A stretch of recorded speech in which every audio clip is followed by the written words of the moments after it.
The Chocolate Hills in Bohol, Philippines are a unique and stunning natural attraction that will leave you in awe.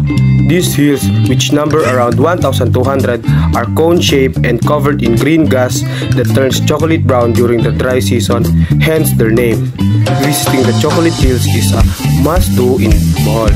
You can climb up to the viewing deck to get a panoramic view of the hills and the surrounding lush landscape. The sight of these perfectly shaped hills, stretching as far as the eye can see, is truly breathtaking.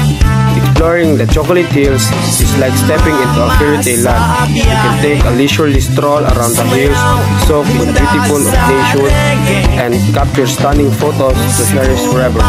Don't forget to visit during sunrise or sunset for a magical experience as the sun casts a golden hue over the hills, creating a picture-perfect moment. Whether you are a nature lover, a photography enthusiast, or simply looking for a unique and memorable experience, Chocolate Hills in Bohol will not disappoint. Plan your visit today and immerse yourself in the natural wonder of these iconic hills. At saka kutsahara, plato, platito at kutsilyo. Huwag kalimutan ng kanin mo, baka ikaw ay mapasubo, bigla sumakit ang ozen mo. Sumama sa biyahe, sumayaw, lumundag sa reggae.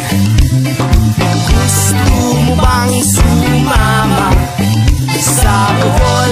Tayo ay magsaya. Chocolate Hills ang unang rota, dito makakaasa ka. Kung gandang pagmasdan, di mo siya makalimutan. Manetares inyong tupasin, ang sarap ng sariwang hangin. Doon sa puno mo maramdaman ang lamig ng kapaligiran. Hey!